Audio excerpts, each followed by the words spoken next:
दोस्तों जय माता दी।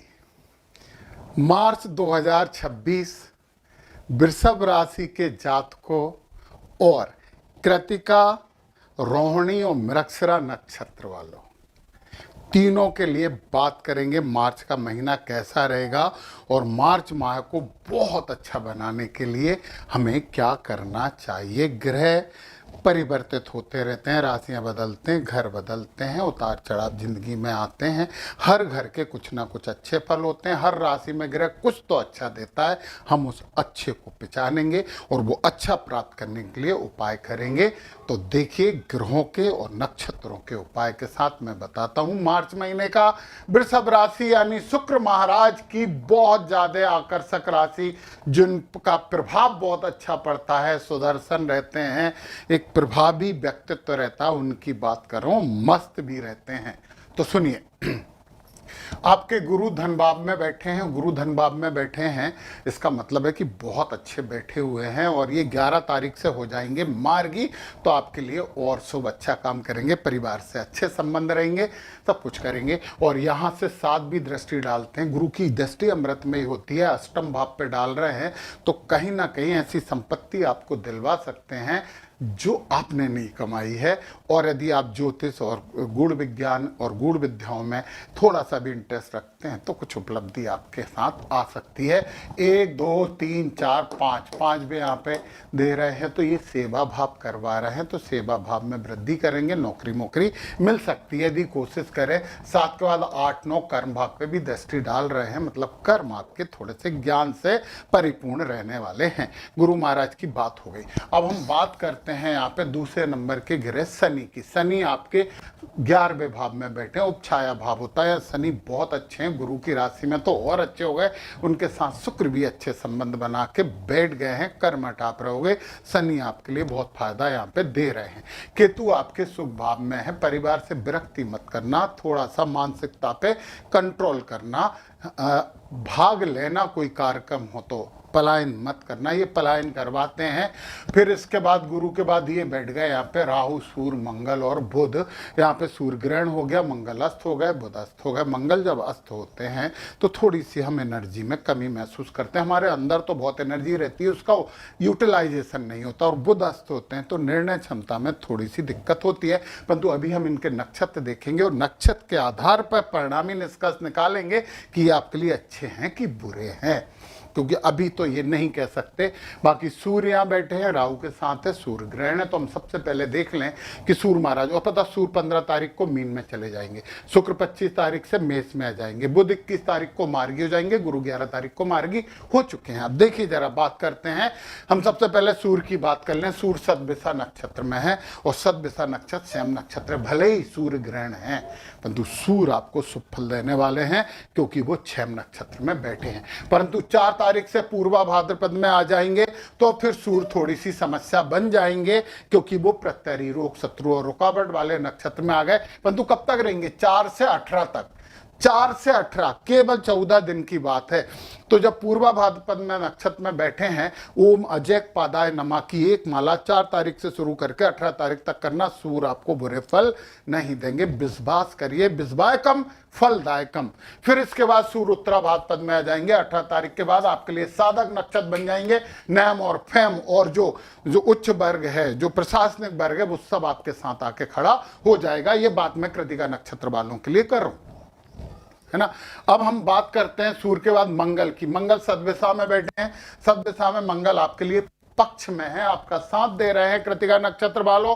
और फिर जब पूर्वा भाद्रपद में जाएंगे तो प्रत्यरी बनेंगे, परंतु आ कब रहे हैं? 20 मार्च। 20 मार्च से पहले तो मंगल आपके पक्ष में है। तो 20 मार्च से आप पूर्वा भाद्रपद के लिए ओम अजैक पादाय नमः का जप कर ही रहे। हनुमान जी की भी आराधना कर लीजिए, मंगल आपके पक्ष में हो जाएंगे। हम कर सकते हैं अपने पक्ष में, थोड़े से कर्म में धर्म ले आओ तो सब कुछ अच्छा हो जाएगा और होना ही चाहिए। मंगल के बाद हम बुध की बात करें तो पूर्वा भाद्रपद में बैठे हैं, प्रत्यरी हैं, परंतु सदभिषा में आ जाएंगे 10 तारीख से। यहां 10 तारीख से बुध महाराज आपके पक्ष में हो गए। ये भी आपके लिए खुशखबरी है ना कृतिका नक्षत्र वालों, वृषभ राशि वालों, ये भी आपके लिए खुशखबरी है। और इसके बाद बुध के बाद गुरु पुनर्वसु नक्षत्र में बकरी हैं, 11 से मार्गी हो जाएंगे। पुनर्वसु नक्षत्र प्रत्यरी है, पूरे महीने यही रहने वाले हैं। और पुनर्वसु नक्षत्र में बैठे गुरु को यदि आपको अपने पक्ष में करना है, ओम आदित्य नमा का जप करिए। ओम आदित्य नमा का जप करिए। आदित्य ही नहीं है, आदित्य ही है, ये माता अदिति का मंत्र है। चलिए फिर इसके बाद हम शुक्र उत्तराभाद्र पद में बैठे हैं, साधक हैं, बहुत अच्छे हैं। रेवती में आएंगे 15 तारीख को तो बद हो जाएंगे, तो आपको जरूर ओम पूखड़े नमा की एक माला करना शुरू कर देना। और कब तक रहेंगे? 15 तारीख के बाद 25 तारीख को अश्विनी में आ जाएंगे, फिर तो आपके मित्र हो जाएंगे। तो महीने के अंत में और प्रारंभ में तो शुक्र आपके पक्ष में है, तो ये भी तो अच्छी बात है। शुक्र के बाद शनि उत्तराभाद्र पद नक्षत्र में बैठे, ये साधक नक्षत्र है, आपके पक्ष में है। शनि महाराज खुश हो सकते हो, आपको तो हेल्प और सपोर्ट करेंगे ही करेंगे। फिर इसके बाद राहु सतविषा नक्षत्र में है, छेम नक्षत्र में है। राहु भी साथ है, शनि भी साथ है। देर किस बात की, जुट जाइए, जो उपाय बताए हैं वो कर लीजिए। जब सूर्य किसी बुरे नक्षत्र में आता है तो हमें उच्च वर्ग से, प्रशासनिक वर्ग से, राजनेताओं से समस्या होती है, तो उससे बचने के लिए मैंने मंत्र बताया ना आपको। फिर केतु है पूर्वा फाल्गुनी नक्षत्र में, और पूर्वा फाल्गुनी तो आपके लिए अति मित्र नक्षत्र है।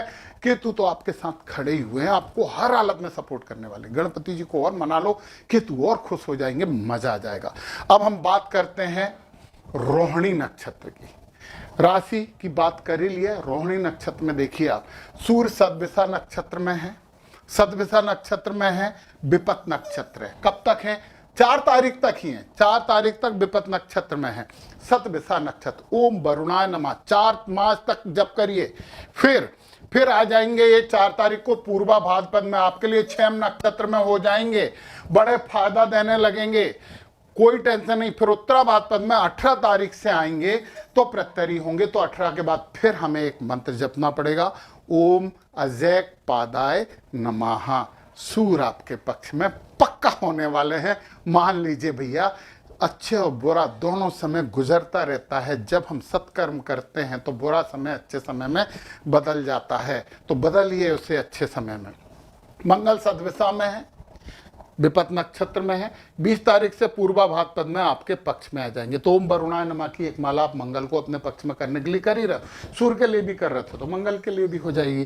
फिर पूर्वा भाद्रपद में आके आपके लिए 20 तारीख के बाद मंगल आपके पक्ष में हो जाएंगे। उससे पहले हनुमान जी की आराधना करते रहिए ना। मंगल के बाद बुध पूर्वा भाद्रपद में है, पूर्वा भाद्रपद में है, छेम नक्षत्र, बहुत अच्छा है। फिर सतविषा में आ जाएंगे, फिर विपत नक्षत्र में हो जाएंगे 10 तारीख के बाद। ओम वरुणाय नमः, बुध के लिए भी एक माला जरूरी है, गणपति जी की आराधना जरूरी है। बुध कहीं पे भी बैठे हो अच्छा फल देने वाले हैं। देखिए आप करिए, ये बात मानिए, आप विश्वास करिए, अच्छा होगा। बुध के बाद गुरु पुनर्वसु नक्षत्र में है। पुनर्वसु नक्षत्र की यदि हम बात करें तो ये बैठे हैं, तो ये तो आपके लिए बड़ी खुशखबरी है रोहिणी नक्षत्र वालों। गुरु पुनर्वसु नक्षत्र में है और आपके लिए छेम नक्षत्र है, हील कर रहे हैं, आपका ज्ञान आपको शांति दे रहा है, गुरु का आशीर्वाद आपको मिल रहा है, तो खुश खुश और खुश हो जाइए। फिर गुरु के बाद हम शुक्र उत्तरा भाद्रपद में है, उत्तरा भाद्रपद में प्रत्यरी हैं, 15 तक हैं। फिर रेवती में आ जाएंगे, साधक हो जाएंगे। तो शुक्र के लिए उत्तरा भाद्रपद में ओम आयुर्बुधन्याय नमः का जप करिए, रेवती आपके पक्ष में। फिर अश्विनी बद हो जाएगा, ओम अश्विनी कुमाराभ्यम नमः की एक माला करना है। कब से करना है? आपको यहाँ पे देखो, रेवती में साधक है, अश्विनी में 25 को आ रहा है, तो 25 तारीख के बाद ओम अश्विनी कुमाराभ्यम नमः की एक माला आपको करनी चाहिए। इसके बाद की बात करें, शनि उत्तरा भाद्रपद नक्षत्र में है, शनि उत्तरा भाद्रपद नक्षत्र देखिए जरा, ये है प्रत्यरी नक्षत्र, तो शनि महाराज के लिए भी ओम आयुर्बुधन्याय नमः का जप करना चाहिए आपको, बहुत जरूरी है, करिए। ओम आयुर्बुधन्याय नमः का जप करेंगे आप, कम से कम एक माला करिए।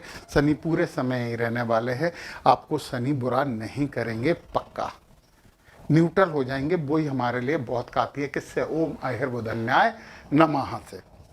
फिर राहु सतविषा नक्षत्र में है, विपत नक्षत्र, राहु भी समस्या दे रहे हैं, माता सरस्वती की आराधना करिए। और सदविषा है तो ओम वरुणाय नमः, इसकी एक माला राहु के लिए भी करिए, आपको राहु भी बुरा नहीं करेंगे। चलिए, फिर केतु पूर्वा फाल्गुनी नक्षत्र में है, और पूर्वा फाल्गुनी तो मित्र हैं आपके, केतु आपको मित्रता दे रहे हैं, बहुत अच्छे हैं केतु आपके लिए। तो अच्छा बुरा दोनों हैं। बुरे को अच्छा करने के लिए हम कुछ मंत्र और जाप करेंगे, सीधी सी बात है। चलिए, अब हम बात कर लेते हैं मृगशिरा नक्षत्र, मंगल महाराज का नक्षत्र है, बहुत एनर्जी वाला नक्षत्र है। मंगल के लिए सब ग्रह क्या कह रहे हैं देखते हैं अपन। सूर्य सद्विषा नक्षत्र में है, सद्विषा नक्षत्र संपत है, और 4 तारीख तक कुछ ना कुछ संपत्ति मिलने वाली है, आपको खुश हो जाइए। 4 के बाद पूर्वा भाद्रपद में जाएंगे तो ये हो जाएंगे आपके लिए विपत नक्षत्र, समस्या थोड़ा सा देंगे।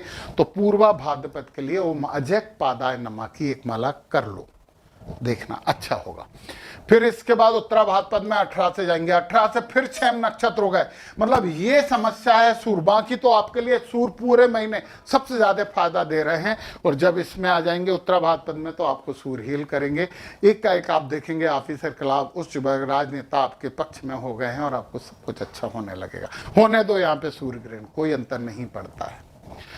चलिए, सूर्य के बाद मंगल की बात करें, सद्विषा नक्षत्र में मंगल भी धन दे रहे हैं। फिर 20 तारीख के बाद विपत होने वाले हैं पूर्वा भाद्रपद में, तो 20 तारीख के बाद तो अजय पादाय नमः का जप हम कर ही रहे हैं, तो मंगल हमारा बुरा नहीं करेंगे, हनुमान जी की भी हम आराधना करते रहेंगे। फिर इसके बाद मंगल के बाद हम बुध की बात करें, पूर्वा भाद्रपद में है, ये विपत है। फिर परंतु 10 तारीख से सद्विषा में आ जाएंगे तो संपत्ति बन जाएंगे। तो बुध संपत्ति आपको बुद्धि संपत्ति देगी, और पूरे महीने संपत्ति नक्षत्र में रहेंगे ये। तो 10 तारीख के बाद बुध आपके पक्ष में है, तो आनंद करिए, संपत्ति प्राप्त करिए। बुध के बाद गुरु पुनर्वसु नक्षत्र में है। पुनर्वसु नक्षत्र की बात करें तो ये विपत नक्षत्र है, और विपत नक्षत्र है तो फिर गुरु के लिए ओम आदित्य नमः की माला तो आपको महीने भर करते रहना है। कुछ ही माला बता रहा हूँ, 3-4 मालाएं हैं, और एक माला में 2 से 2.5 मिनट लगता है। 10 मिनट से ज्यादा के उपाय नहीं है ये। गुरुओं का सम्मान करिए, केले के पेड़ की पूजन करिए, तो आप गुरु अच्छे हो जाएंगे। शुक्र उत्तरा भाद्रपद में, ये तो जल्दी जल्दी बदलते हैं। उत्तरा भाद्रपद में आपके लिए 6 में, 15 को रेवती में आएंगे तो समस्या, ओम पूखड़े नमः जप करेंगे। 15 तारीख से 25 तक ओम पूखड़े नमः करेंगे। फिर अश्विनी में आके साधक नक्षत्र हो जाएंगे, तो शुक्र केवल बीच में थोड़ी सी समस्या दे रहा है, फिर अच्छे। आप देख रहे हो कि एक ग्रह कभी बुरे नक्षत्र में आ रहा है तो दूसरा उसी समय अच्छे नक्षत्र में आके संभाल रहा है। ये ऊपर वाले की व्यवस्था है, इसीलिए तो ऊपर वाले पे असीम विश्वास हमें होता है, और हर घड़ी वो हमारी हेल्प करने के लिए तत्पर रहता ही है। शुक्र के बाद फिर हम अश्विनी में तो अच्छे हो गए। शनि उत्तरा भाद्रपद नक्षत्र में, शनि आपके पक्ष में है, शनि आपके लिए सपोर्ट कर रहे हैं, शनि का लाभ आपको मिल रहा है, क्योंकि शनि उत्तरा भाद्रपद में 6 नक्षत्र में, बहुत अच्छी बात है। शनि के बाद राहु सद्विषा नक्षत्र में संपत्ति दे रहे, राजनीति से आपको फायदा मिलेगा। राहु आपके पक्ष में, संपत नक्षत्र में, क्या कहने, क्या बात है। अच्छा, बुरे के लिए कर रहे हैं, संपत नक्षत्र के लिए भी तो ओम वरुणाय नमः का जाप करोगे तो संपत्ति में वृद्धि होगी। और फिर केतु पूर्वा फाल्गुनी नक्षत्र में है, केतु जरूर बद नक्षत्र हो गए, दिशा भ्रम करवाएंगे। तो पूर्वा फाल्गुनी नक्षत्र के लिए हमें कुछ तो जाप करना पड़ेगा। ओम भगाय नमः, एक माला पूरे महीने करिए, ओम भगाय नमः।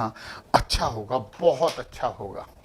आपको कुछ विशेष जानकारियाँ चाहिए, राशिफल चाहिए, कुछ रिकॉर्डेड क्लासेस हैं, बहुत सी क्लासेस हैं। यदि आपको अपनी नॉलेज बढ़ाना है तो नीचे डिस्क्रिप्शन में लिंक है, उस लिंक पे क्लिक करके आप मेरे ऐप पे जाके वहाँ से अपना ज्ञान बढ़ाने के लिए कुछ भी प्राप्त कर सकते हैं।